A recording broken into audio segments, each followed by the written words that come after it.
Hello, thanks for joining me. I'm in the workshop today and I'm just about to do some work on my Harley-Davidson Fat Bob, and so I thought I'd make this quick video about how to disconnect and remove the battery.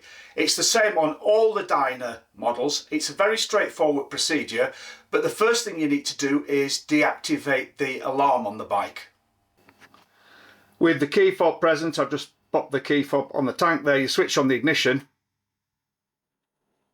When the ignition comes on, that then deactivates the alarm. You then go to the fuse box, which on my bike, Dyna Fat Bob, all the Dynas are the same.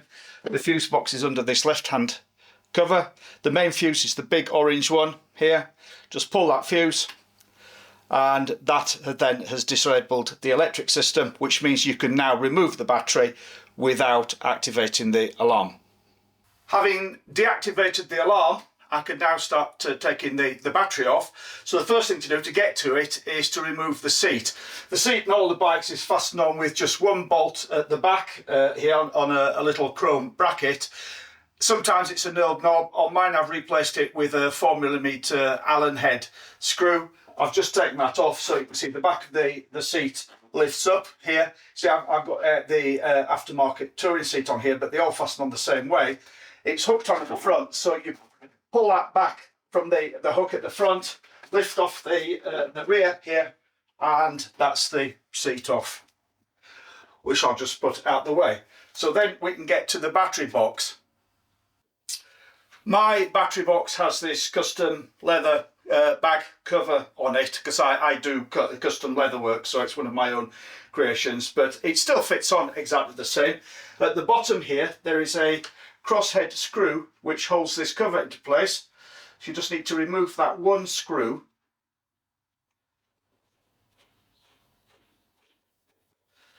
You've got it out there, and then it pulls out from the bottom and just lifts off, and there's the battery.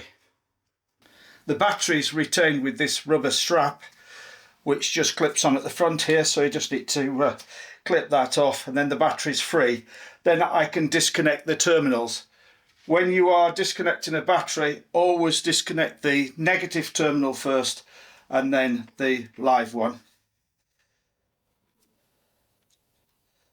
So there's a couple of different wires. This wire here is one I fitted. That's for the battery Optimate, and also a plug where I can run accessories like my heated jacket.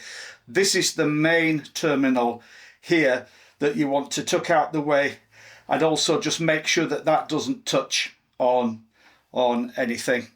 Then there's the protective cover over the live terminal. Oh, by the way, I'll just pop that bolt back in there, and then I don't lose it. The live terminal at the front, and again there's the aftermarket, the thinner lead. That's for my accessories plug, and then the thick one. And again, you need to tuck that out of the way to make sure it doesn't catch on anything. And with those two terminals disconnected out of the way, you can then just ease the battery out of the battery box. Okay. So that's it, removing the battery. Very simple, straightforward procedure. Hope you found that useful. Thank you for watching.